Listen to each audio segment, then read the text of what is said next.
Por lo tanto, todo lo que ocurre en Perú nos llega muy directamente, pero particularmente por los lazos de amistad, de fraternidad que hay, por cuanto muchos líderes democráticos de Perú, cuando hubo dictaduras y persecución en Perú, se refugiaron en Chile. Y nosotros, cuando fue el golpe de Pinochet, por unos cuantos miles de chilenos emigraron y se asilaron en Perú, donde fueron recibidos como hermanos. De hecho, el presidente Velasco Alvarado admiró a Salvador Allende y cuando Allende fue a las Naciones Unidas lo respaldó completamente, ¿no? Y lo recibió con honores en Lima. Esta relación histórica que hay de gobiernos, de pueblos, tiene hoy día un compás de espera. Esperamos que al más breve plazo se proclame formalmente la elección del profesor Castillo y abra paso a lo que ha prometido Pedro Castillo. Él ha dicho que una vez que llegue al gobierno le dará prioridad a recuperar la gran minería que está en manos extranjeras, que los gobiernos de Alan García, de Kuczynski y otros predecesores pusieron en manos de las compañías extranjeras, y llamará a una asamblea constituyente. Creo que son razones más que suficientes para que tengamos enormes expectativas en este foro de hoy, que vamos a realizar en compañía de Marlene Núñez como moderadora, que está esperando las preguntas que ustedes quieran enviarle a nuestros interlocutores, y por parte de Adelchi Santana como productor y responsable de este programa, que será transmitido por distintos canales de Facebook que va a enunciar más adelante Marlene. Y procedo entonces a saludar a nuestros huéspedes. En primer lugar, quiero saludar a Ricardo Jiménez, joven sociólogo chileno, que ya lleva una década en Perú y que, por cierto, ha tenido el trabajo, se ha dado el trabajo de mantenernos informados paso a paso lo que está ocurriendo allá en estos apasionantes días, ¿no?, que conmueven al continente y a Chile. Y también entonces Manuel Hidalgo, que ya es de la casa, estaba en varios foros, porque Manuel tiene distintos sombreros: sombrero como dirigente migrante, sombrero como economista, sombrero como asesor sindical, en fin, tiene muchas erudiciones, así que y una voluntad de oro, de manera que un hermano entrañable que nos va a ayudar a entender esta complicada situación.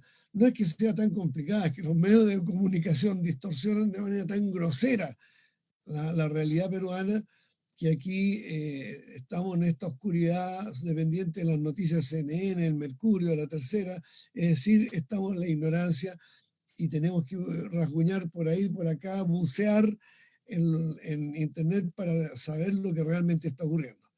Pero este trabajo nos va a ser facilitado por la exposición que ahora procedo a pedirle que nos haga Ricardo Jiménez. Adelante, Ricardo, tienes la palabra. Hola, Gustavo. Hola a todo el equipo. Es realmente un gusto estar con ustedes, encontrarme con ustedes, saludar a Manuel Hidalgo, mi gran amigo y compañero, a quien además también admiro, y todos sus sombreros, como lo llamó Gustavo, todas sus erudiciones, ¿no? Y bueno, yo quisiera empezar señalando el maravilloso resumen histórico que ha hecho Gustavo, ¿no? Y que habla muy bien de la trayectoria política, social, de emancipación del pueblo peruano, y que hoy día tiene este corolario, ¿no?, en el presente, con esta inédita y sorpresiva emergencia de una izquierda popular, de una izquierda que viene del interior del país y de un candidato presidencial que, a contramano del neoliberalismo y la derecha, que está en una aguda crisis que lo ha llevado a este momento. Se trata de un profesor rural, de un maestro de escuela del interior del país, que además es campesino, además es rondero, que vive a todas luces, evidentemente, de su trabajo de manera sencilla, con una actitud totalmente distinta y contraria a la clase política a la que estábamos acostumbrados.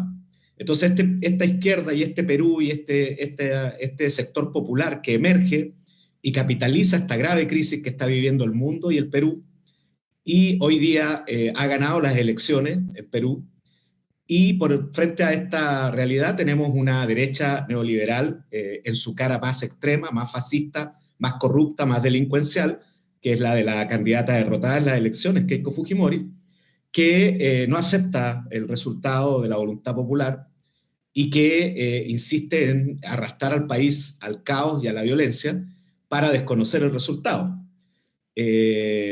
Yo les entrego cifras para actualizar, ¿cierto? Cualquiera puede googlear y entrar a la página oficial de la OMPE, que es el organismo electoral del Perú, donde se constata que el presidente electo Pedro Castillo y Perú Libre ganan estas elecciones con el 50.141, estoy hablando al momento actual, frente al 49.859 de la candidata derrotada. Esto representa una ventaja para el presidente electo de casi 50.000 votos, 49.710 a este momento, ¿no? Cifras oficiales de la OMPE, y lo decisivo es que se trata de cifras que emanan del 100% de las actas escrutadas, es decir, ya no hay nada más que hacer. ¿Cuál ha sido la maniobra para tratar de dar alguna legalidad o alguna posibilidad matemática, numérica, de la candidata derrotada y los sectores que están con ella para tratar de desconocer los resultados? La maniobra se ha realizado el día de ayer. El Jurado Nacional de Elecciones, que es el árbitro de la contienda, se permitió en un pleno en la mañana regalarle al fujimorismo un plazo extra, fuera de la ley, fuera de la Constitución, fuera de sus atribuciones. La ley es muy explícita a este respecto, por lo cual fue un escándalo, fue bochornoso y fue vergonzoso lo que ocurrió el día de ayer, pero el Jurado Nacional de Elecciones le había regalado todo el día de hoy un plazo extra para que la candidata derrotada pudiera impugnar masivamente, se hablaba de 200.000 votos, impugnarle 200.000 votos al candidato ganador y por esa vía ganar las elecciones, anularle 200.000 votos. Gracias a la presión internacional, ayer se pronunciaron congresistas norteamericanos, congresistas europeos, el presidente de Argentina, el presidente de Bolivia, el Grupo de Puebla, el Foro de Partidos de Izquierda de Sao Paulo, en fin, entre otras personalidades. Y además, en las calles de Lima y en las calles de las principales ciudades del Perú, el pueblo salió espontáneamente a movilizarse. En este escenario, el Jurado Nacional de Elecciones se echó para atrás, se retractó de esto que era ilegal, y que yo espero que estos jueces, no ahora, más adelante, tendrán que ser sancionados por lo que hicieron. Pero digamos, se retractó el Jurado Nacional de Elecciones, se cayó la maniobra y la candidata derrotada ha quedado sin herramientas ningunas para poder tratar de revertir los resultados. El Jurado Nacional de Elecciones y la OMPE no han proclamado al presidente electo como tal.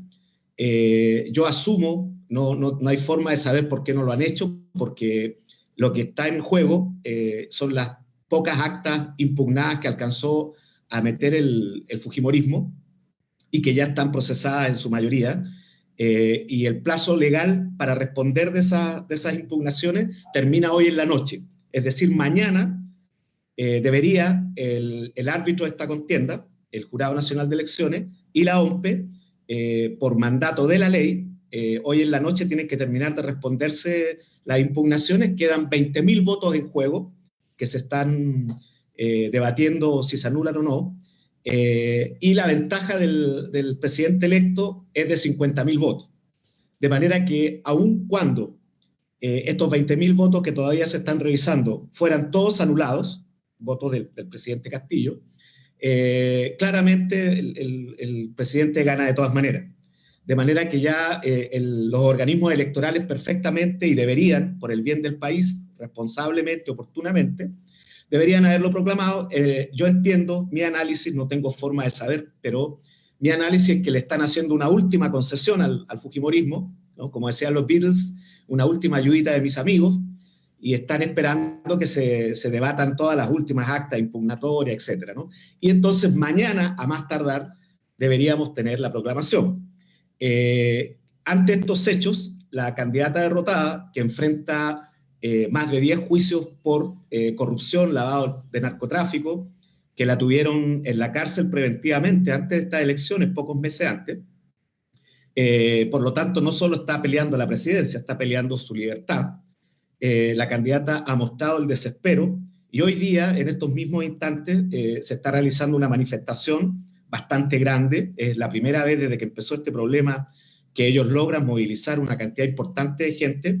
Se han demorado porque lo de ellos todo es pagado, todo se acarrea gente en buses, se les regala comida, se les paga dinero, de manera que han demorado en esto, pero hoy día sí lo han hecho, y buscan generar violencia y caos en las calles para, por medio de este escenario, pretender anular ya la voluntad popular, el resultado electoral. Pero es una situación desesperada la de ellos porque ella acusa fraude a Perú Libre, lo cual es un sinsentido porque Perú Libre no publica digamos, los resultados. Quienes publican son los organismos electorales del Estado, pero ella no quiere chocar con los organismos electorales del Estado que han estado tratando de hacerla ganar a la fuerza desde el inicio de la contienda. Entonces está en una situación desesperada, denunciando un fraude que no tiene sentido, que no puede no chocar con los árbitros electorales. Vamos a ver si llega hasta ese punto y vamos a ver cómo se lo toman los organismos electorales.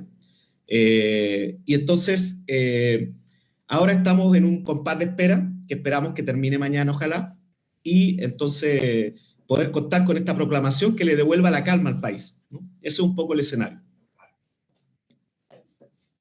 Bueno, gracias, Ricardo, por tu introducción.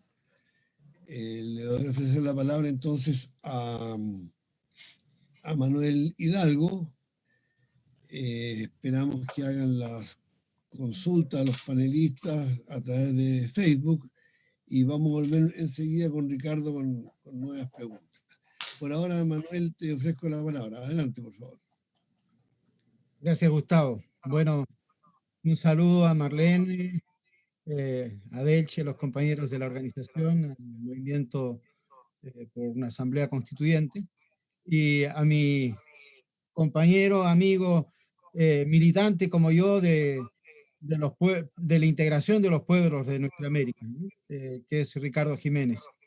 Nos conocemos ya, yo creo que unos 25 años aproximadamente, y hemos estado y militando juntos en la lucha por los derechos de los migrantes, proclamando la ciudadanía universal, la ciudadanía latinoamericana y caribeña, y luchando por ella en cada uno de los espacios que podemos. Así que hemos estado, tuve la suerte de estar con él en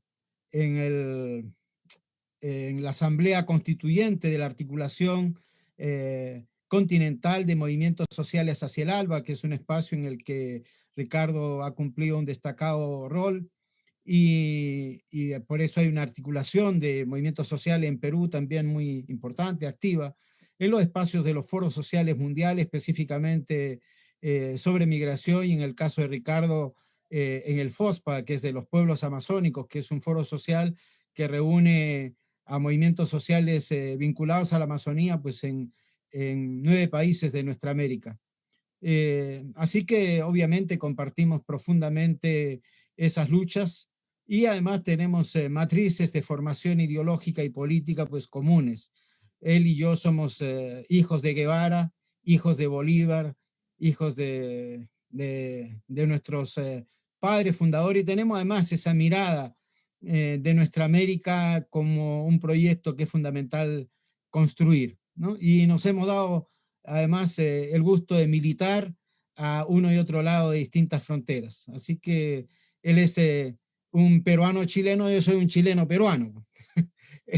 Y además profundamente latinoamericanos y caribeños. Así que después de agradecer este encuentro, decir que obviamente el proceso que se está viviendo en Perú es la culminación también y es el punto de partida de un largo proceso de gestación de una crisis profunda del sistema de dominación, junto con la emergencia de procesos de rebelión popular que ya emergieron con mucha fuerza en el contexto incluso anterior a la pandemia. para situarnos un poco respecto de esto, hay que decir que en este sentido,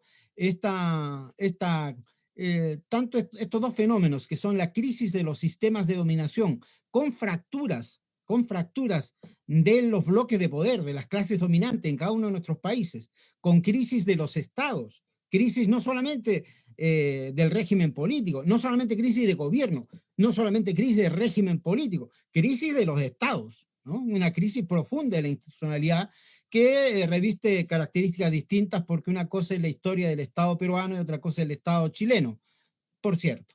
Pero más allá de aquello, obviamente una crisis política muy profunda, crisis obviamente de dimensiones internacionales y mundiales del modelo neoliberal.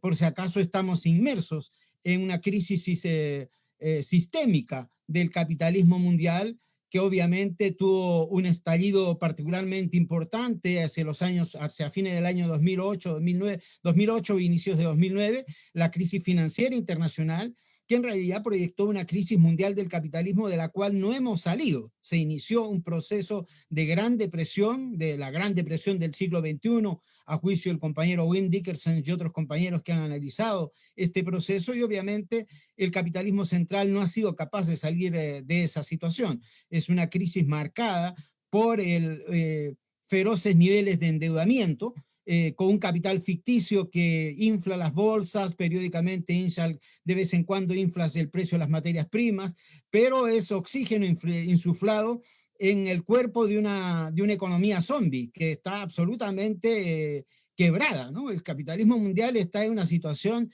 de crisis muy profunda, de la que cada vez le resulta más difícil salir. Y junto con eso, por cierto, esa crisis del capitalismo está acompañada de otro fenómeno mundial, que es, por cierto, el cambio geopolítico que vivimos en el mundo.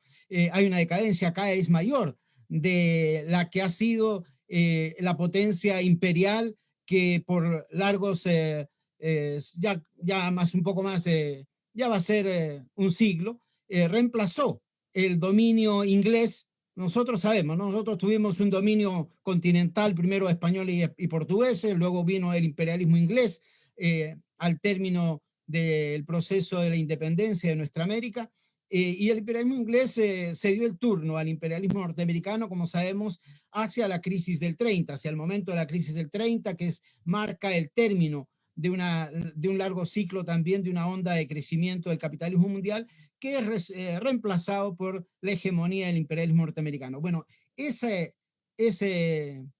siglo del dominio americano, que partió hacia 1930 entre guerras y que se proyectó hasta el presente, pues está concluyendo, y está concluyendo en medio de una crisis enorme, y obviamente la pérdida de la hegemonía y del KS, del dominio mundial del imperialismo estadounidense, repercute también con una fractura interna al interior de los propios Estados Unidos que le dificultan incluso, fíjense, controlar lo que ellos consideraron siempre su traspatio trasero, su patrio trasero. Hoy día el imperialismo ya no solamente enfrenta la dignidad de una revolución cubana a 90 millas, sino que también de una revolución bolivariana que ha instalado, ya no en una isla, ya no en el Caribe, sino en el Caribe territorial del continente, una revolución que ha sostenido una guerra híbrida a pie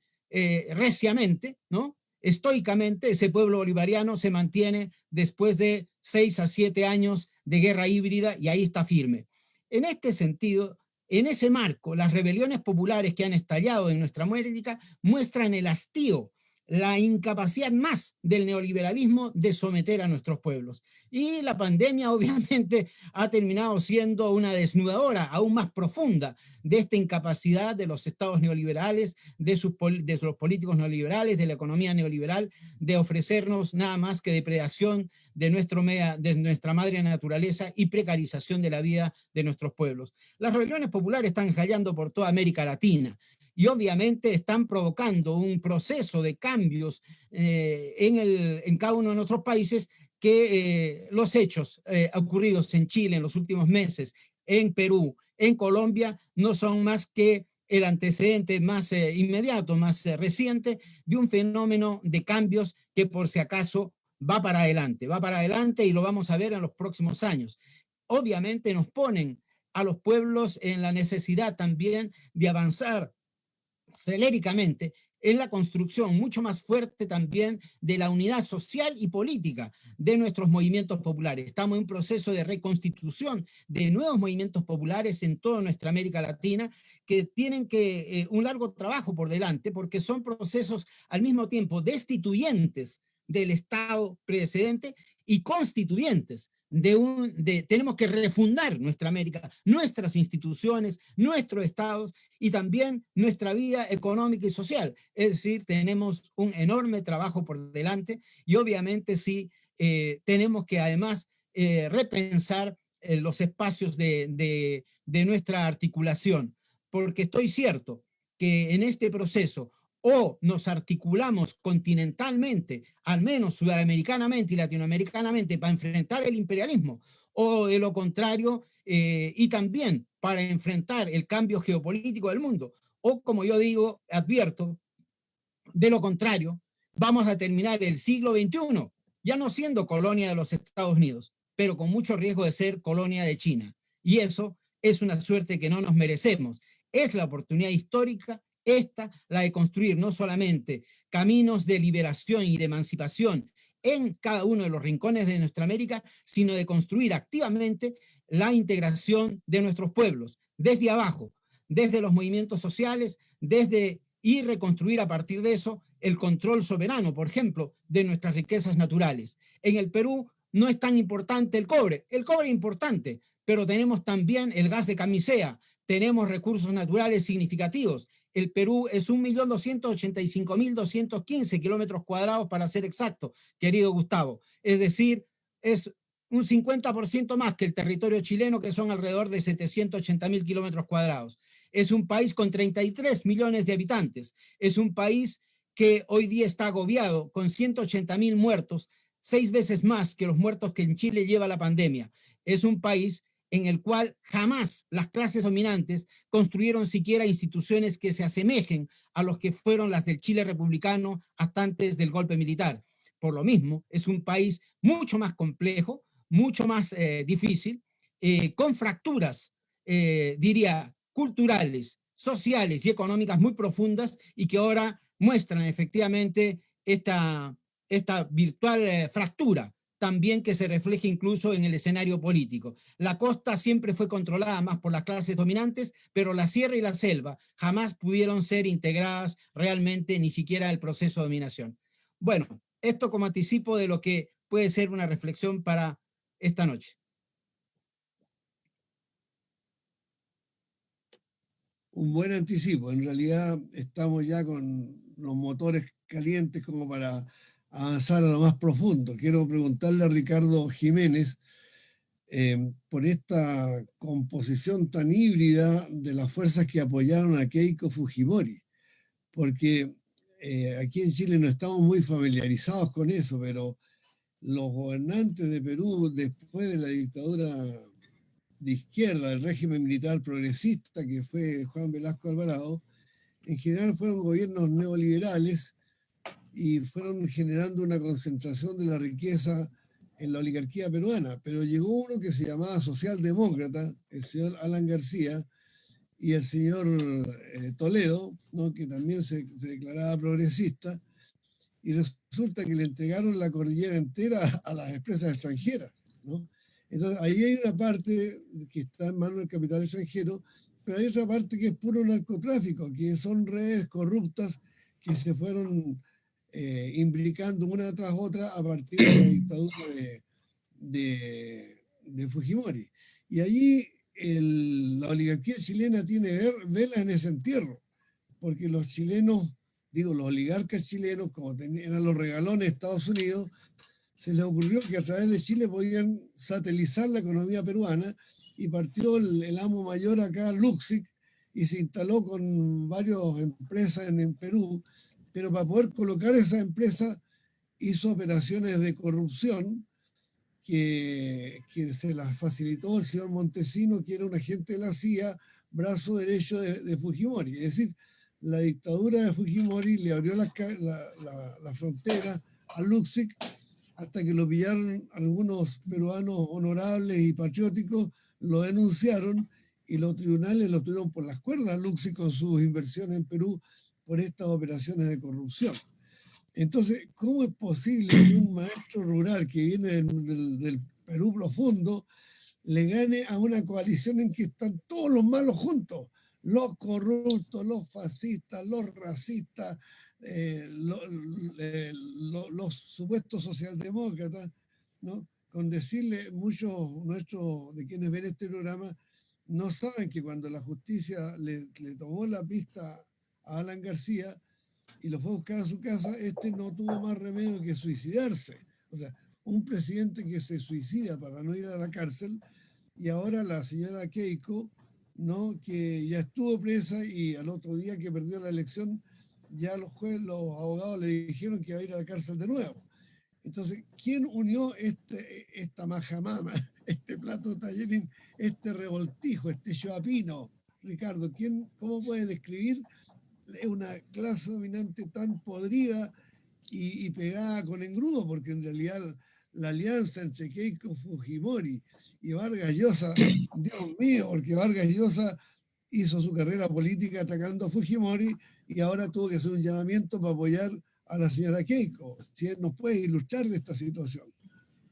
Bueno, yo quería primero empezar recogiendo lo que tú dijiste de la historia del Perú reciente, contemporánea, en el sentido de que coincide contigo y yo considero que es correcto. El gran Héctor Béjar, ¿no? Uno de las luminarias, de los amautas que tenemos en Perú, Héctor Béjar siempre dice que el Perú solo ha tenido una revolución, que fue la de Velasco, ¿no? El general Velasco, y luego todo ha sido una larga contrarrevolución, ¿no? Yo coincido con esta frase, que además coincide con tu análisis, y más allá, por supuesto, lo que tú señalabas, de que el propio García y por ahí Toledo se presentaban de otra manera, digamos, ¿no? Pero yo cuando estudiaba sociología, a mí me enseñaron que la sociología es una sospecha, ¿cierto? Que uno no le debe creer al hablante todo lo que dice. Entonces, en este escenario, lo que estamos presenciando hoy día en el Perú, como bien lo dijo Manuel, es la descomposición a pedazos de un modelo, de un sistema instaurado dictatorialmente por el padre de la candidata derrotada hoy día, que a propósito está en prisión, ¿no? Y él no se suicidó como Alan García para evitar la cárcel, pero sí huyó a Japón y mandó la renuncia por fax, ¿no? Lo cual sería material para un libro de García Márquez si lo tuviéramos, ¿no? Entonces, en ese escenario, esta descomposición de lo que ha durado 40 años y se ha instaurado con puño de hierro, y que por supuesto, como tú bien señalaste, ha sido prohijado por Chile, por los capitales chilenos. Chile siempre ha sido el modelo para Perú neoliberal en todo sentido, y por ejemplo el sistema de AFP que tenemos acá en Perú, vino personalmente el hermano de quien funge hoy día como presidente de Chile, ¿cierto?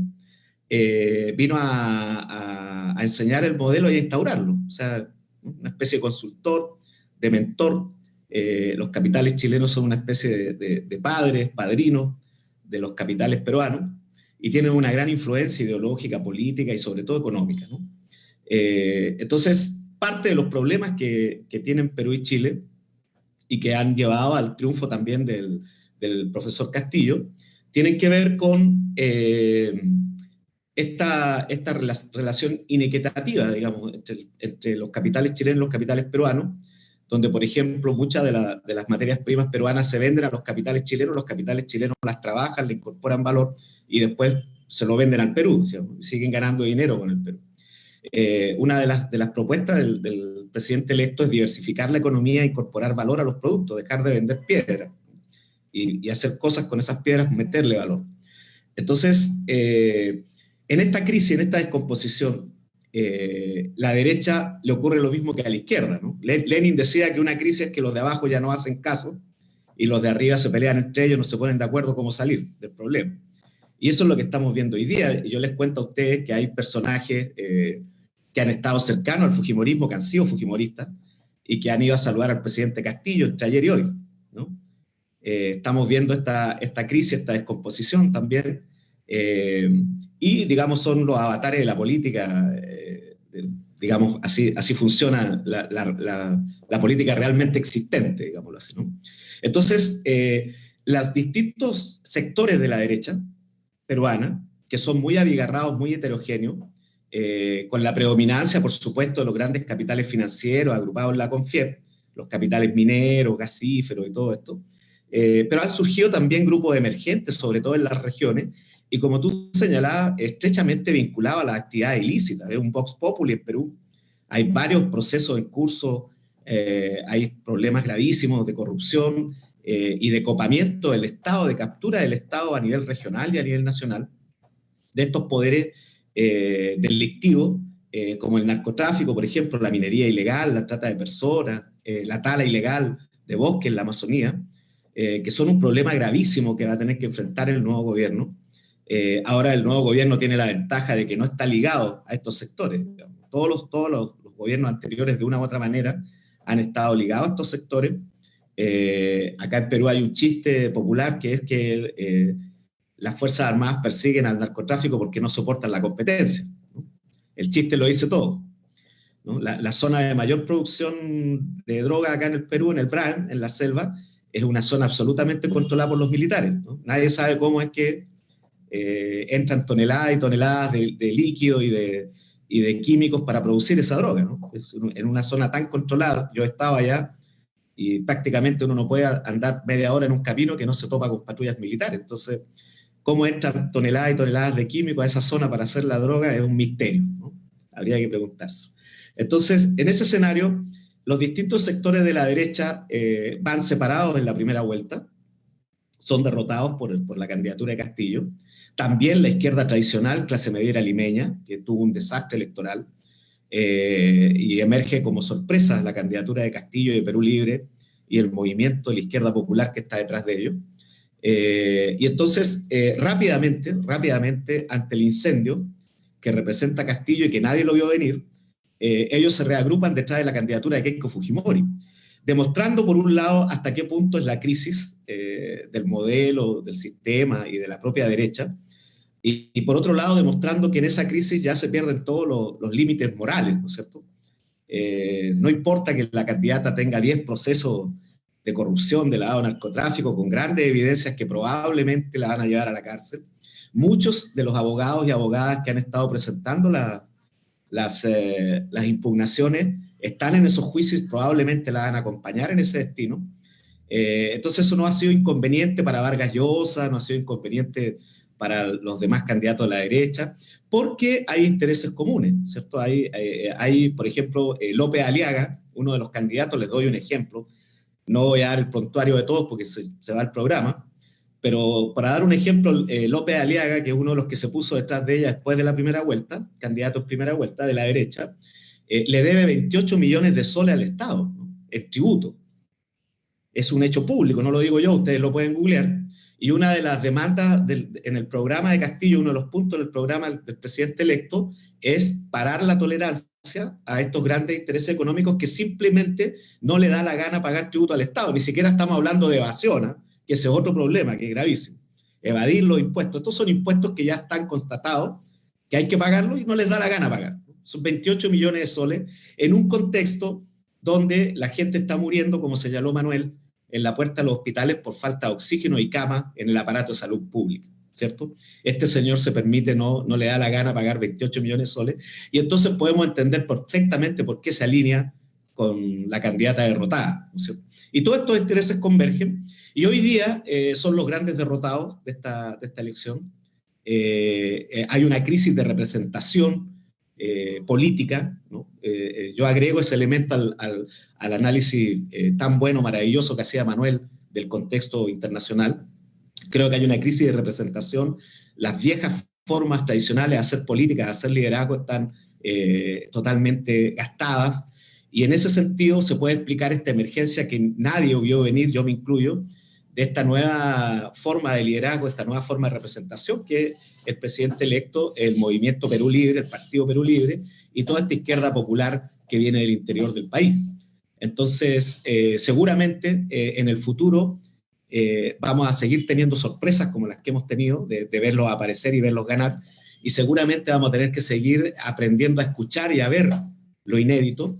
Y digo esto porque hay cierta izquierda clase mediera limeña que todavía le cuesta aceptar y entender la realidad, tal como le cuesta a la derecha.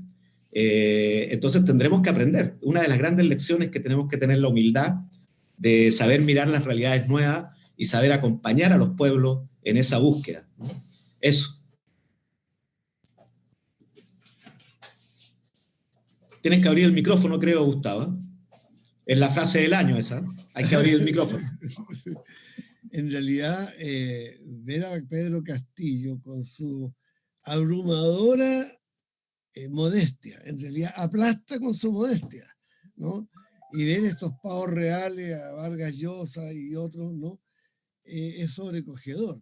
Aquí me están escribiendo por WhatsApp unos amigos, me dicen que cualquier coincidencia con Chile es pura casualidad, porque lo que tú acabas de decir es tan calcado lo que pasa en Chile, de que tengan que la oligarquía peruana, ¿no? que sostuvo al imperio español hasta el final, porque fue la última que gracias a Bolívar, ¿no? Derrotaron a los españoles, tengan que refugiarse en una migrante corrupta, hija de un dictador corrupto, que la misma oligarquía metió preso, es muy humillante para ellos. Pero en Chile, fíjate que hubo 90 años de dictadura oligárquica.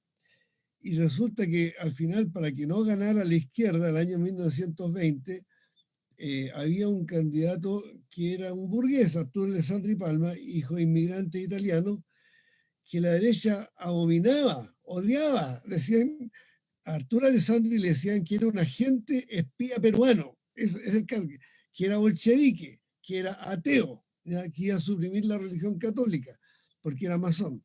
Bueno, y resulta que después la oligarquía se quedó sin políticos, sin parlamentarios, sin liderazgo, y toda la derecha cerró filas a favor de Arturo Alessandri en 1932 para impedir la victoria de Marmaduke Grohe, que casi ganó las elecciones a pesar que estaba preso. Y pasaron 50 años, y como no tenía peso en la oligarquía política, moral, tuvo que ir a pedirle de rodillas al presidente de Estados Unidos que derrocara a Allende. O sea, estas cosas son las que nuestro pueblo todavía desconoce en gran mayoría, de que va el dueño del Mercurio y se sienta en el escritorio del secretario de Estado norteamericano y le suplica que haga algo para que Allende no asuma la presidencia que había ganado limpiamente. Bueno, y después esta oligarquía en Chile recurre a un Pinochet que era un pobre tipo, era un milico sin ninguna trayectoria, ninguna distinción, ¿no? Y apuesta a un sanguinario, a un torturador, a un sinvergüenza que tiene todos estos procesos, ¿verdad?, en la justicia. Y cuando termina Pinochet, apuesta siempre a otras figuras para poder emerger. No, nunca tuvo un líder natural, ¿no? Y finalmente cae en manos de una especie de lumpen presidente como Piñera, que los oligarcas vomitan, lo desprecian, saben que estuvo arrancando de la justicia, que se robó un banco, saben que su papá era agente de la CIA, que era demócrata cristiano, ya saben que este tipo fue el primero en traicionar a Pinochet. Piñera fue el primero, junto con Alamán, que siguiendo instrucciones de Estados Unidos empezó a armar el derrocamiento de Pinochet. Entonces, es una derecha que al final tiene que recurrir a Keiko Fujimori, y quizás aquí en Chile en las próximas elecciones, quizás a quién van a recurrir porque la tiene muy dura, ¿no? Bueno, hago este comentario porque hay muchas semejanzas en cómo se impone un modelo económico tan brutalmente neoliberal después de un régimen militar que hace profundas transformaciones de izquierda, claramente. Además, Velasco Alvarado se declaró antiimperialista, no solidarizó con Cuba.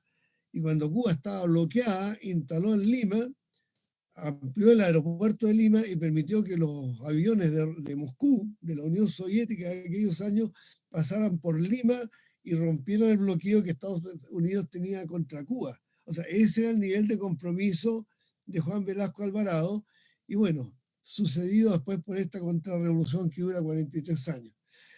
Quiero preguntarle a Manuel Hidalgo que nos haga una semblanza ahora del otro lado, porque ahora Ricardo nos habló de la clase dominante. Háblanos, por favor, Manuel, de qué pasa en el movimiento popular.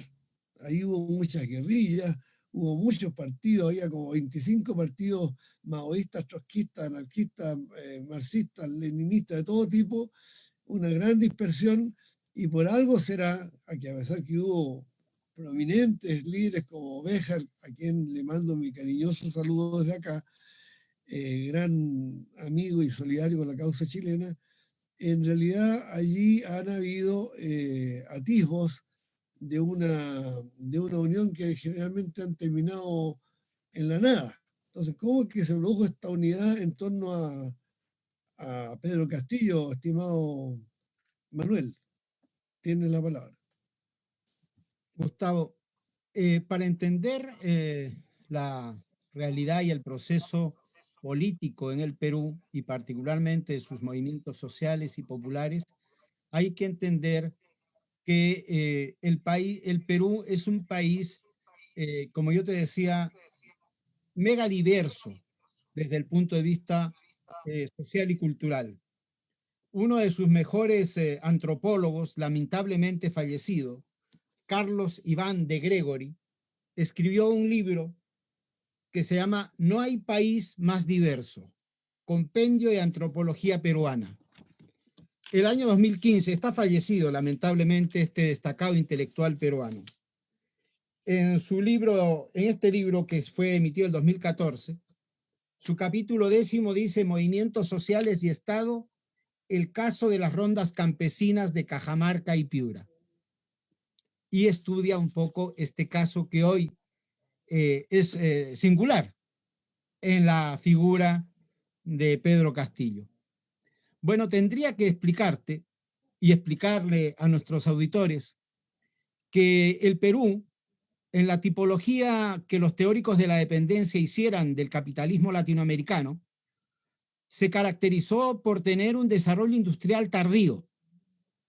El gobierno de Juan Velasco Alvarado hace en Perú un proceso similar, digamos, inicia el proceso de desarrollo industrial en el Perú a fines de los años 60, principios de los 70. Y estamos hablando que en Chile eso había partido 50 años antes. En Chile el desarrollo industrial, ¿no?, partió incluso antes de lo que serían los gobiernos populares de Pedro Aguirre Cerda en adelante, la Corfo y todo lo demás. Bueno, en Perú no hubo eso. En Perú el desarrollo industrial es de los más tardíos del continente, porque la fuerza de la oligarquía terrateniente, latifundista, dueña de los grandes complejos azucareros, algodoneros en el Perú y dueños de la tierra de la sierra peruana además, se opusieron a un proceso industrial en el Perú en alianza con el capitalismo inglés y norteamericano hasta esos años. De tal manera que en el Perú no hay partidos obreros como los tiene el caso del Partido Obrero, el Partido Comunista, el Partido Socialista chileno. No hay esos partidos. Tampoco en el Perú hay un partido de clase media similar al Partido Radical chileno, que es un partido centenario, ¿no? Centenario. Bueno, el sistema de partidos políticos en el Perú, estrictamente uno podría decir como partido político, el único partido político como tal que existió en el Perú es el APRA, un partido de clase media, ¿no?, urbana, que logra cierta fuerza, que es producto de su orientación antiimperialista y anticolonialista, como tú has señalado, fue absolutamente bloqueado por la oligarquía y por las Fuerzas Armadas al servicio de esa oligarquía.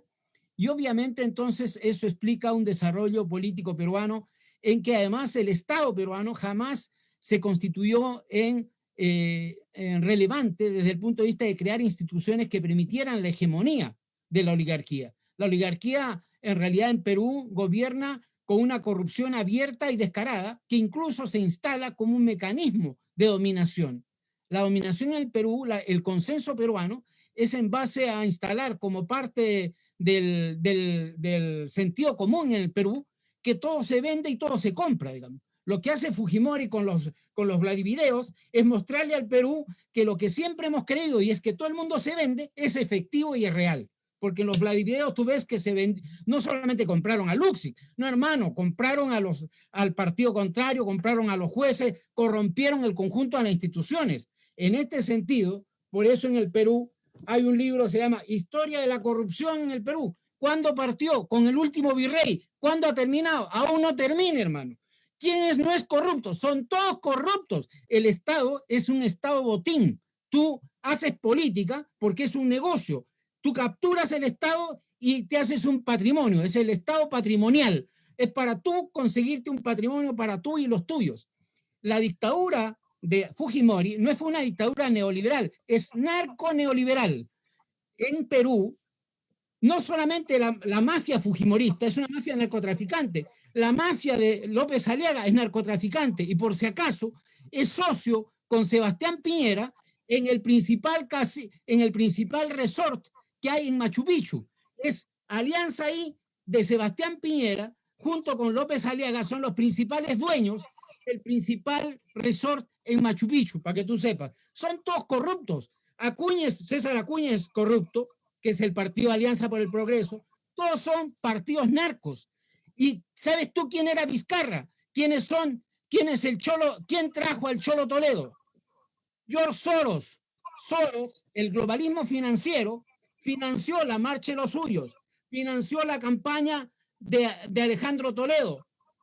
Soros dio vuelta al gobierno que eligieron los sectores populares de Ollanta y sacó ahí a la izquierda.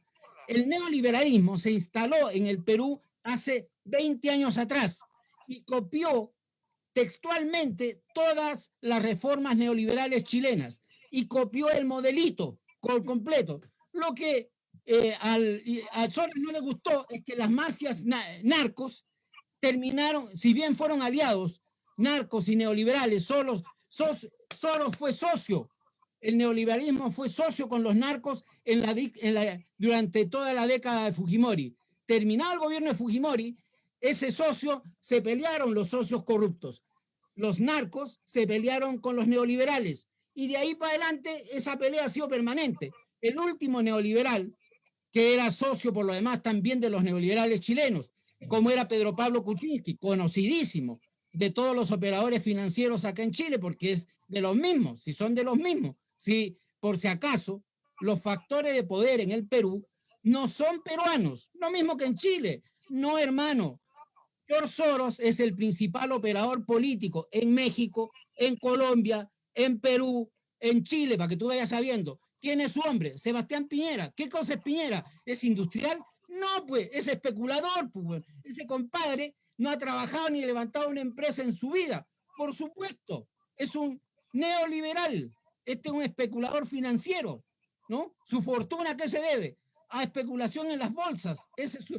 Y obviamente, el globalismo financiero estuvo fuera del gobierno durante el gobierno de Trump, ahora han vuelto, pero están en una época de crisis tal que Biden, lo mismo que el Fondo Monetario y el Banco Mundial, hoy día dicen, puta, llegó el momento del impuesto a los super ricos, llegó el momento del impuesto a las grandes transnacionales, pongámonos de acuerdo, porque ya no tienen más espacio, están jodidos. Y en este sentido, en el Perú, la otra fracción del bloque dominante, que es muy peligrosa en el Perú, es la fracción del Pentágono. Es la fracción vinculada al control militar en nuestros países. Y así como tienen 9 bases militares en Colombia, no se sabe cuántas bases militares tienen en el Perú. Y eso es el peligro mayor que tenemos que también levantar en el Perú para poderlo reconstruir.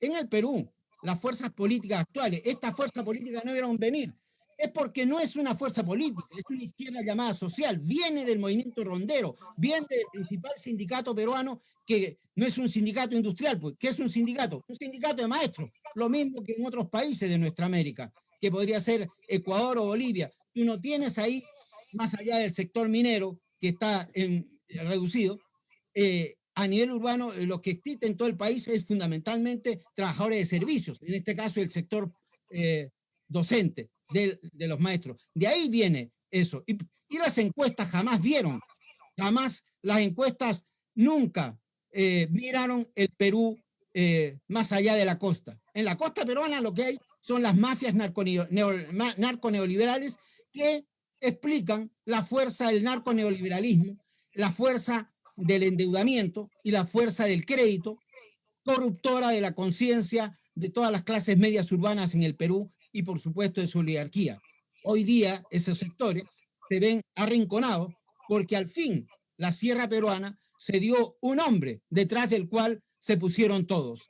Y en este sentido, la reconstrucción de un movimiento popular está abierto, no a partir de los viejos partidos políticos, que incluso la izquierda política peruana, lamentablemente en eso, hasta el Frente Amplio, hasta Juntos por el Perú, pues estaban limitados a las clases medias urbanas, que obviamente jamás tuvieron en conciencia la importancia de lo que Mariátegui les hubiera dicho, la importancia de sus comunidades andinas y amazónicas. Gracias, Manuel. Creo que a contrario censo de esta oligarquía peruana que le imitó mucho a Chile, ojalá que los movimientos populares de Chile tomen en cuenta la lección de unidad que está dando Pedro Castillo. Sería muy saludable para que el pueblo chileno avanzara en una ruta emancipadora. Nunca se puede copiar de un país a otro, pero es muy potente que los antiguos partidos que se decían marxistas y revolucionarios no fueron capaces de crear una alternativa como la que sí creó el movimiento Perú Libre, con la candidatura de Pedro Castillo. Marlene, por favor, usted tiene la representación ahí del movimiento de la Asamblea Constituyente para las preguntas. Adelante. Muchas gracias, Gustavo. Muy buenas noches a todos los presentes, especialmente a nuestros invitados, a Manuel y a Ricardo. Muy agradecidas de que estén aquí y muy agradecidos por toda su exposición. Y agradecimientos también para la gente que nos ve en línea en las páginas de Asamblea Constituyente, Asamblea Constituyente Región del Maule, Fuerza de Bases, Capacitación Ciudadana, Cabildo Maucho. Muchas gracias por la atención. Ahí en esas páginas, saludos para todos, saludos para Ricardo, para Manuel y para el equipo del foro. Las preguntas que hay, voy a partir con la pregunta de Roberto Trasgaviña para Ricardo. ¿Cómo está la situación parlamentaria en el Perú respecto de la posibilidad de instalar una asamblea constituyente? ¿Cuál es el peso que tiene el Parlamento? Sería la segunda pregunta. Otra pregunta para Ricardo es, ¿cuál es la postura del movimiento social en Perú? ¿Están satisfechos con la elección de Pedro Castillo? ¿Y en qué está el camino a la Asamblea Constituyente? Bueno, por favor, Ricardo. Adelante. Muchas gracias, Marlene, y gracias a todas las personas que envían sus saludos, van de vuelta, con mucho cariño. Quería entonces responder estas preguntas de Roberto. Respecto a la cuestión parlamentaria y la Asamblea Constituyente, lo primero que hay que decir es que las instituciones en el Perú son muy débiles. Eso es un poco difícil de entender desde Chile, que para bien o para mal son instituciones relativamente fuertes y estables. En el caso de Perú son bastante débiles e inestables. Lo vimos ayer con el Jurado Nacional de Elecciones, ¿cierto? El árbitro del partido cambiando las reglas del juego sobre la marcha del partido para hacer ganar un equipo. Es un escándalo, pero así es la realidad del Perú.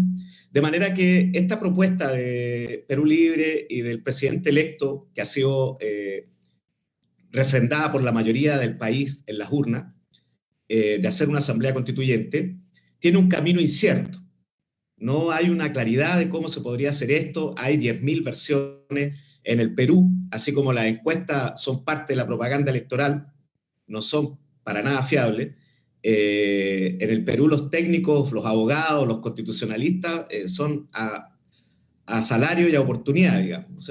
Uno puede sacar del sombrero un abogado constitucionalista, un abogado para decir cualquier cosa, ¿no? Todo depende del pago.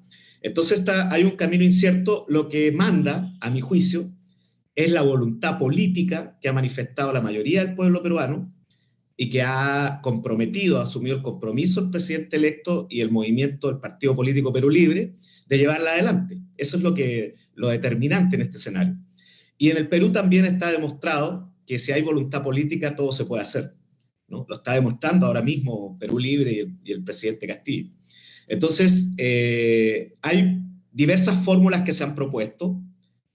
Por supuesto, la consulta al referéndum popular y, como suele también ocurrir en el Perú, hay una mayoría en el Congreso. Si uno suma todos los pedazos de la derecha, tienen mayoría en el Congreso que va a entrar ahora el 28 de julio. La bancada mayoritaria como partido es la de Perú Libre, con 37 congresistas, los que se le suman 5 de la izquierda clase mediera limeña que entraron, y seguramente se tendrán que sumar más otros sectores, y con el poder del Estado, o sea, lo que sabemos por experiencia de la política peruana, es que con el poder del Estado el presidente Castillo tiene todas las herramientas para negociar con distintos sectores de la derecha y hacer mayoría en el Congreso.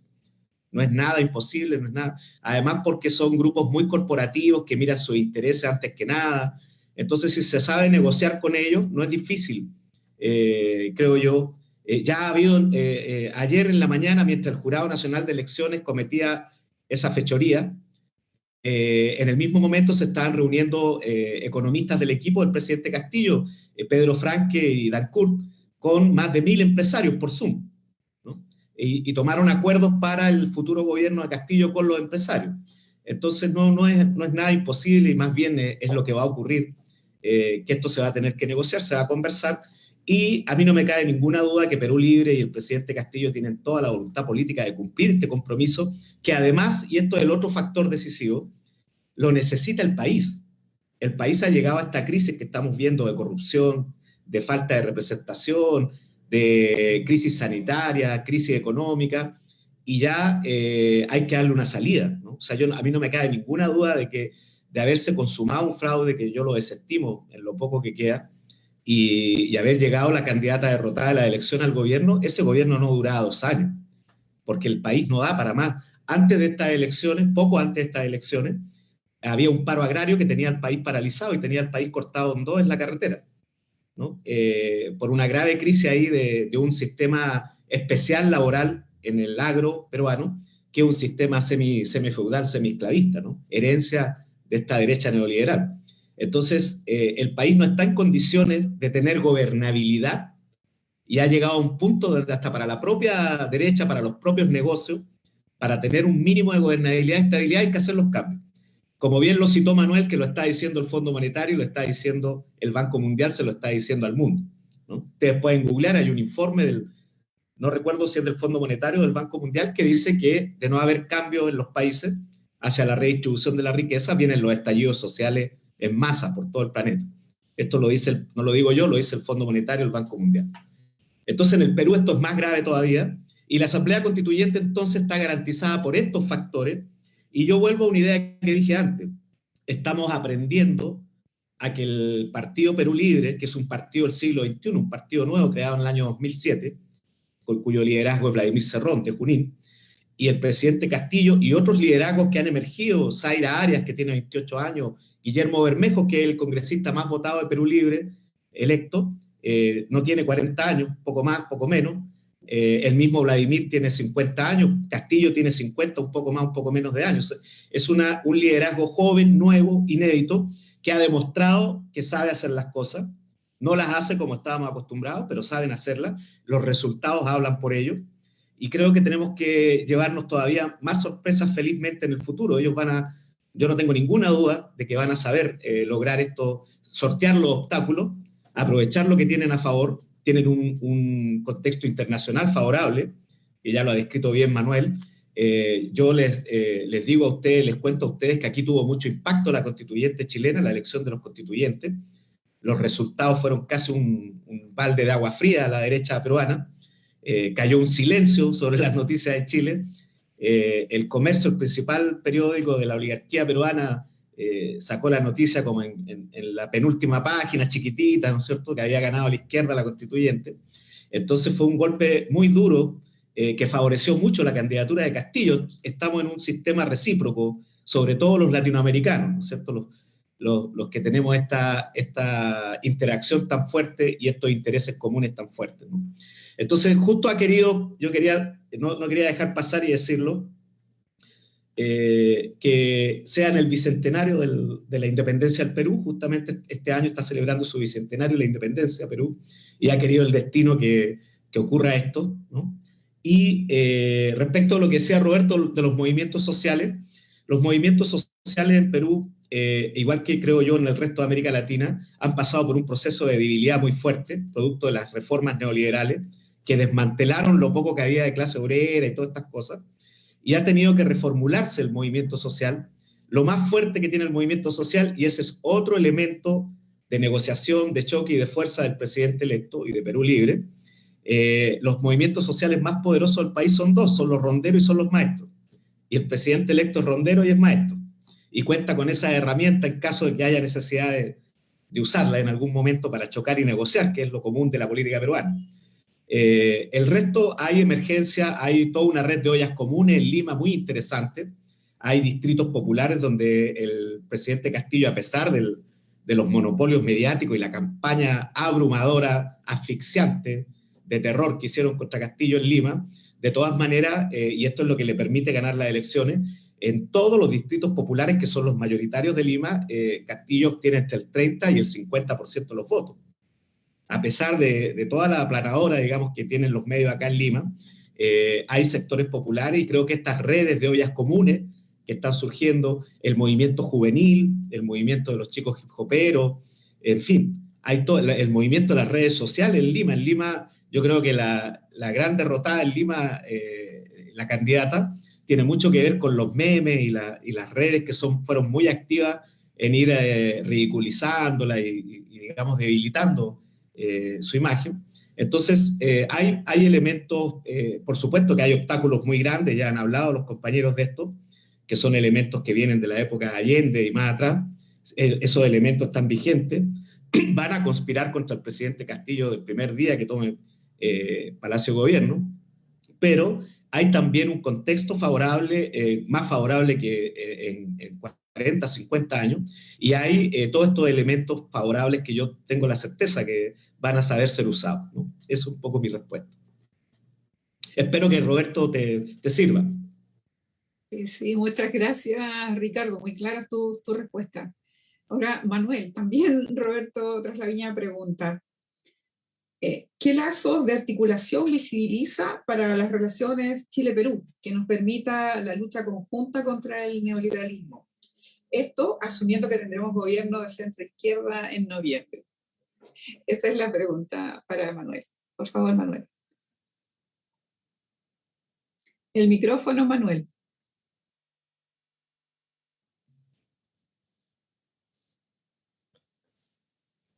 Sin lugar a dudas, los dos países de América Latina donde el neoliberalismo logró una mayor instalación son Chile y Perú.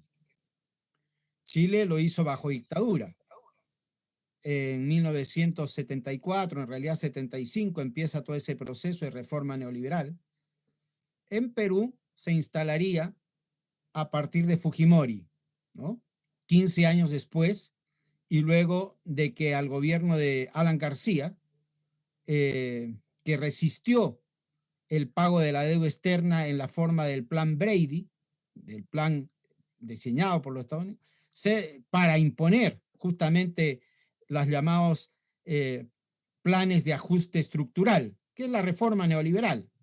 Para imponer el neoliberalismo al Perú, lo mismo que la Argentina, se los instalan con los gobiernos de Fujimori y de Carlos Menem.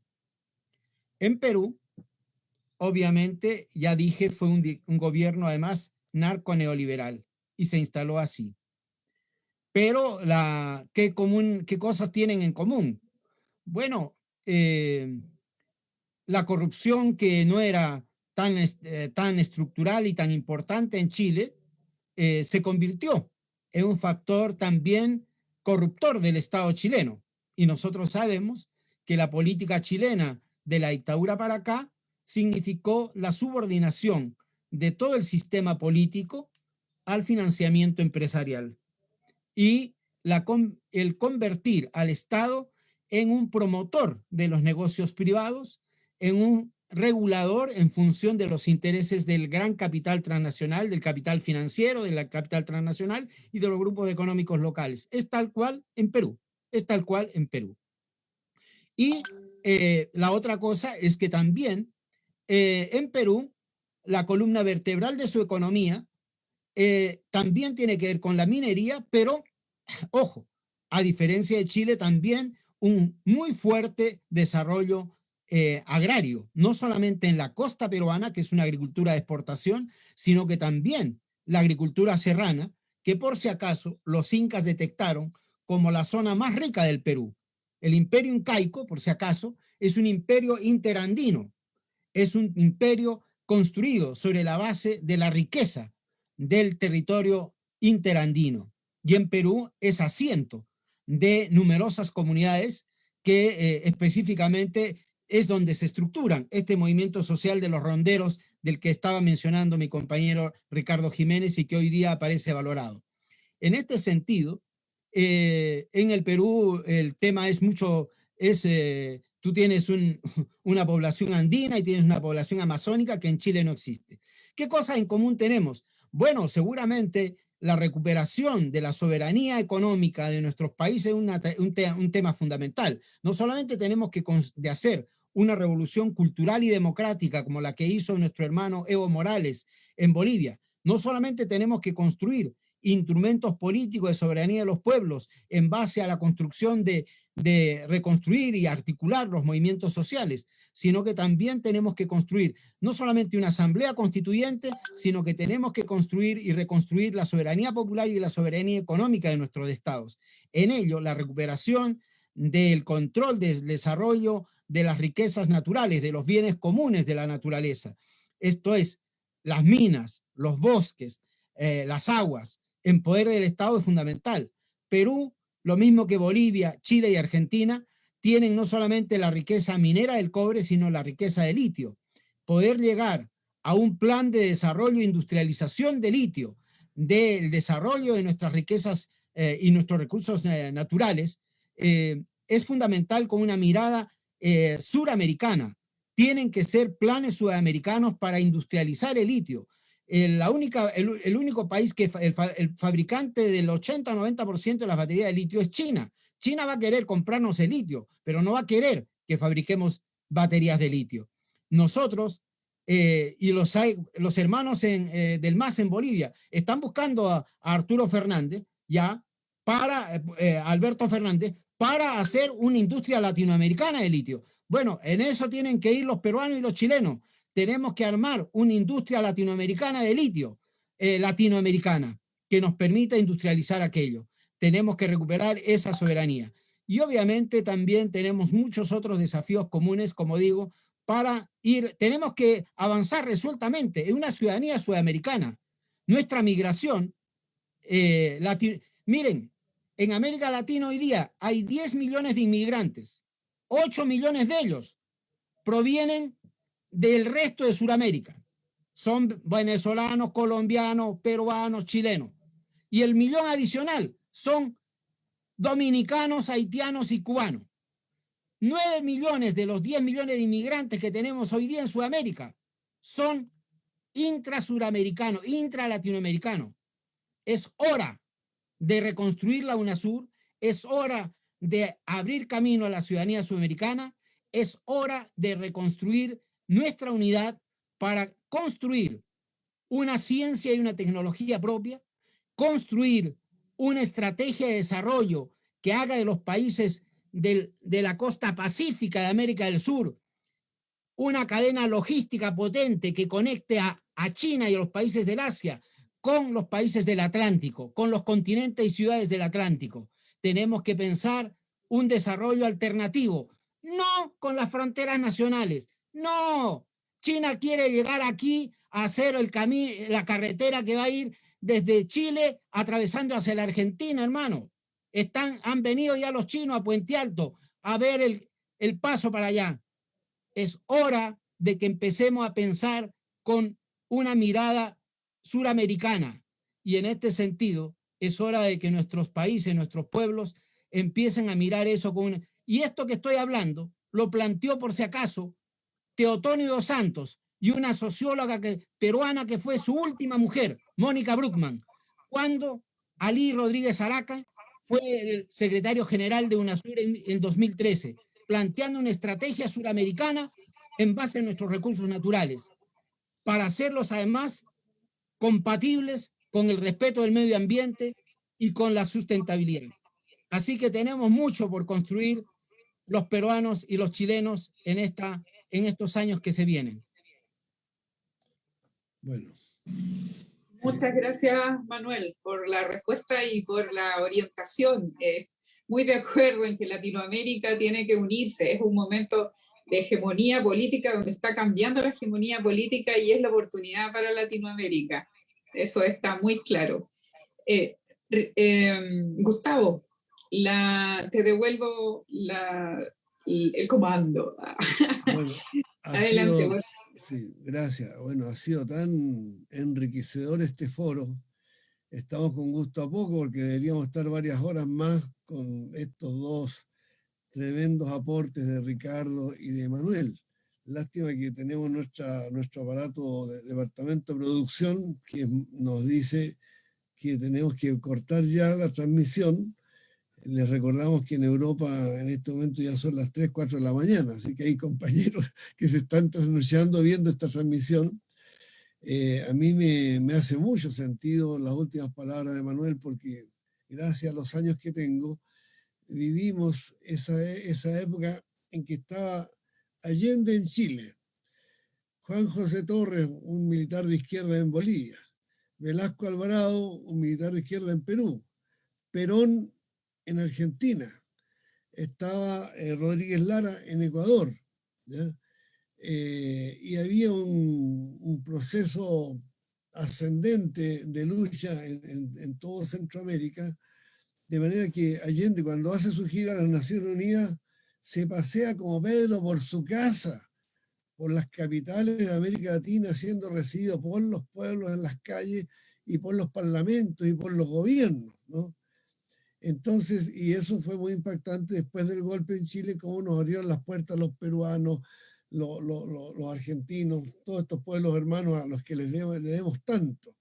Eso entonces, la otra cara de la moneda, lo que plantea Manuel, ese enorme potencial que tenemos en este subcontinente con petróleo, con gas, con plata, con oro, con agua dulce, con agua de mar, costa, pesca, bosque, etcétera. Una riqueza inconmensurable que la vemos venir, como que la vamos a poder recuperar después de 200 años en que España, Inglaterra y Estados Unidos nos la han arrebatado esa riqueza y nos han arrebatado la democracia. Impidieron el desarrollo democrático de América Latina a punta de dictadura, a punta de masacres, a punta de miles y de miles y de miles de asesinados en tantas matanzas, particularmente en Perú y en Chile, ¿no? No nos olvidemos que en la escuela Santa María de Iquique murieron también cientos de mineros peruanos, argentinos y bolivianos, junto con 3.000 compatriotas chilenos. Es decir, en realidad nos palpita nuestro corazón en este momento en que avisoramos que vuelve Bolívar, ¿no?, con su cabalgadura por los altos de la cordillera de los Andes para ofrecernos la posibilidad de rescatar este gran legado. Este legado que antes de Bolívar lo planteó el propio Tupac Amaru, cuando estos tan cristianos y piadosos soldados españoles, ¿no?, que lo decían a la corona española, tomaron los brazos de Tupac Amaru, ¿no?, y lo ataron a un caballo del brazo derecho, a otro caballo del brazo izquierdo, el pie derecho a otro caballo y el pie izquierdo a otro caballo. E hicieron, chicotearon los caballos para desmembrar el cuerpo de Tupac Amaru. esa cristiana actitud de los colonialistas españoles, que en el caso de Chile es cuando Valdivia hace el asesinato de Caupolicán, ¿no? Que lo hicieron sentarse en una picana y que lo traspasó enteramente por todo su cuerpo. Esa barbaridad, ese galvarino con los brazos cortados, toda esa monstruosidad buscaba llevarse nuestro petróleo, nuestro cobre, nuestro oro, nuestra plata, nuestra riqueza. Y es el mismo problema que tenemos hoy, con la diferencia que ahora no están las tropas españolas, ni las tropas inglesas, ni las tropas norteamericanas. Están los palos blancos, están las oligarquías que sirven al capital extranjero. Por eso que lo que hemos escuchado hoy es casi como poner, donde decía Perú, Ricardo y Manolo, habría que decir Chile, porque son tan semejantes los procesos con sus propias especificidades. Me acaban de informar de la producción de este programa que hubo una falla técnica al comienzo y que no se escucharon mis primeras palabras. No es que sean tan relevantes, pero la teníamos diseñada para empalmar este baño de actualidad que tuvimos hoy día con el hecho que hace 243 años José Gabriel Condorcanqui Noguera, Tupac Amaru II, descendiente directo del gran Tupac Amaru I, ajusticiado a su vez por los colonialistas españoles, inició la más grande insurrección armada contra la colonia española, ¿no? Y que hace 53 años Juan Velasco Alvarado inició un proceso revolucionario en que él buscaba la unidad del pueblo y de las Fuerzas Armadas, pero no en una actitud paternalista, sino que otorgando derechos a los trabajadores, a los indígenas, a las masas populares que habían sido sistemáticamente aplastadas por las oligarquías peruanas. Esa huella profunda de Tupac Amaru II, la huella profunda del gobierno militar de Juan Velasco Alvarado, hay que considerarla como un insumo junto con el enorme aporte que a la lucha de los pueblos de América Latina hizo José Carlos Mariátegui, ¿no? El gran teórico marxista peruano, y hay que reconocerlo, Víctor Raúl Haya de la Torre, fundador del APRA, la Acción Popular Revolucionaria Antiimperialista, que fue el partido rector junto con el PRI de México de esta mirada latinoamericanista, que no dependía de los teóricos europeos o de las escuelas de pensamiento de Europa para diseñar una propuesta emancipadora en nuestro continente. Mucho le debemos a Mariátegui y también a Víctor Raúl Haya de la Torre, que tuvo un viraje hacia la derecha, pero después al término del régimen militar fue el presidente de la Asamblea Constituyente de Perú. Y ahora ocurre entonces que el compañero presidente Pedro Castillo plantea que en su gobierno va a recuperar los recursos mineros y va a hacer la Asamblea Constituyente. ¿Cómo no nos vamos a sentir identificados acá en Chile cuando el movimiento de la Asamblea Constituyente ha planteado que la recuperación del cobre, del agua, del litio, del oro, de los recursos naturales, de los bienes comunes y la Asamblea Constituyente son las dos caras de una misma medalla? Una cosa va con la otra. Hay que hacerla en un mismo proceso. Y esa es nuestra propuesta. Y para esa propuesta, entonces, hemos recibido una gran inyección de optimismo con este grandioso triunfo de Pedro Castillo.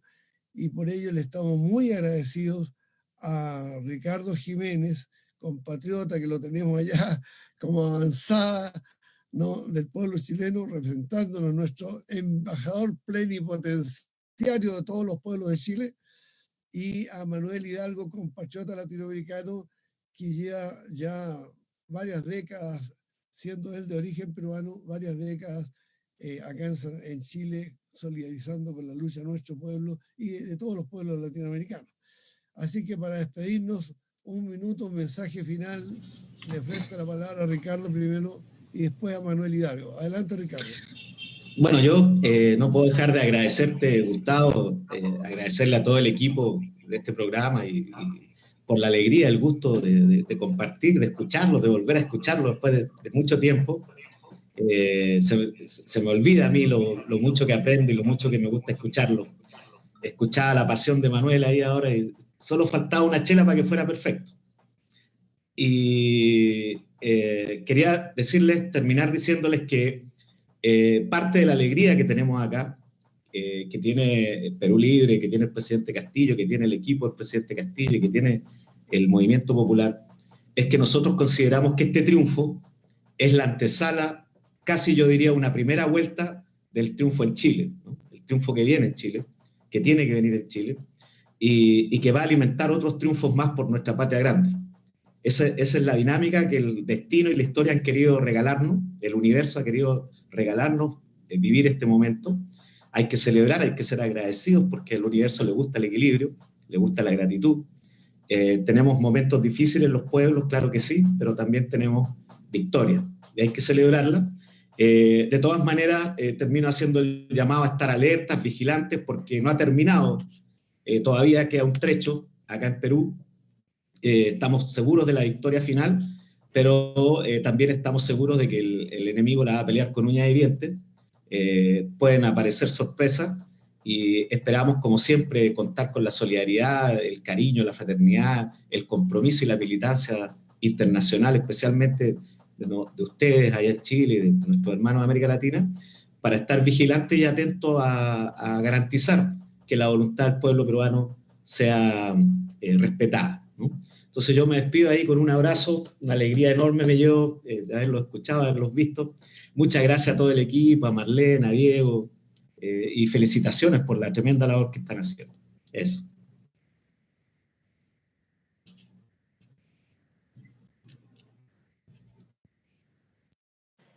Adelante, Manuel, tú despedida.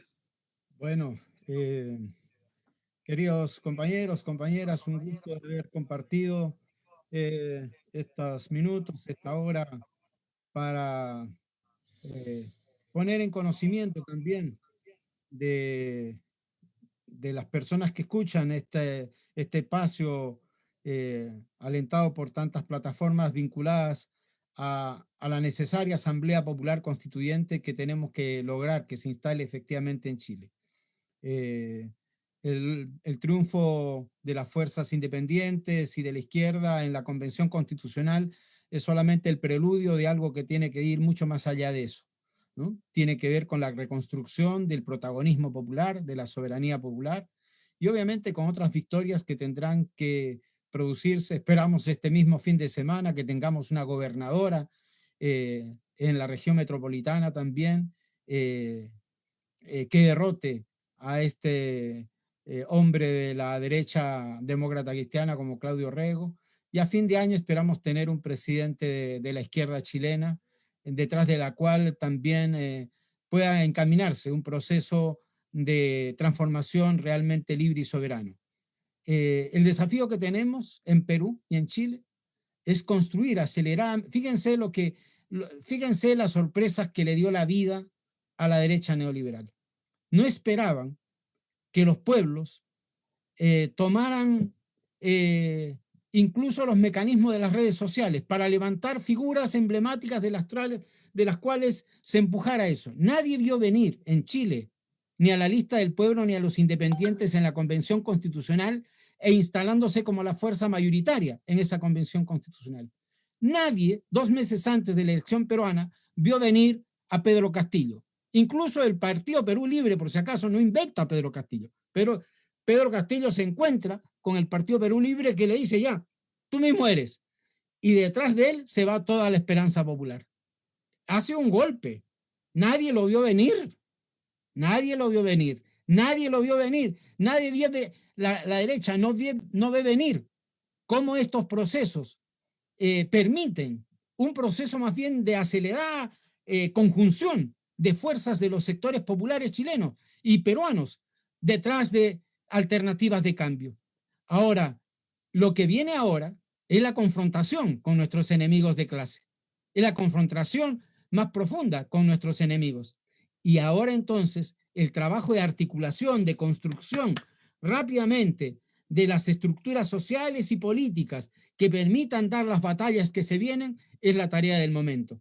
Tenemos grandes triunfos, pero tenemos una enorme tarea para superar años de desconocimientos, años de fragmentación social y política que han sido muy fuertes. Nuestros países, fíjense que Perú y Chile eran, según los datos del Latinobarómetro, los dos países con mayor desconfianza interpersonal en América Latina. Y eso no se ha borrado. Tenemos un largo trabajo por delante por hacer, así que con todo el ánimo del mundo, con toda la fuerza de la historia, vamos para adelante, que tenemos mucho por derrotar y un enemigo que vencer. Y para triunfar, nunca perder la vista al enemigo. El mayor maestro que hemos tenido, que se fue invicto de esta tierra, Fidel Castro, murió invicto y tuvo su revolución invicta, porque jamás le perdió la vista al enemigo. Eso es el mensaje para esta noche.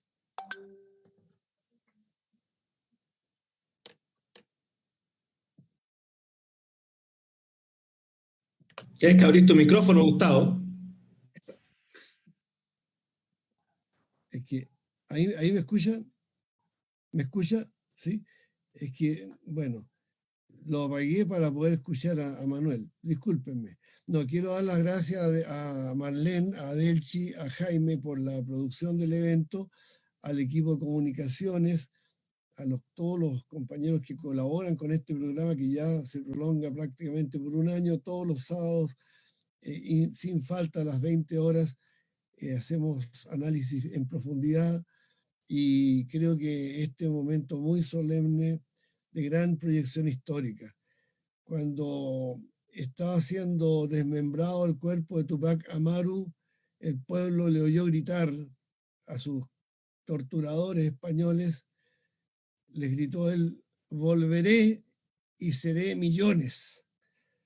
Y ahí estamos, millones de latinoamericanos hoy día levantando la mirada hacia el futuro, pero anclado en la fuerza de la historia, en la fuerza de Tupac Amaru, de la heroica revolución antiespañola y la gran revolución antiimperialista que permitirá que América, nuestro querido continente, sea una fuerza gravitante en toda la humanidad.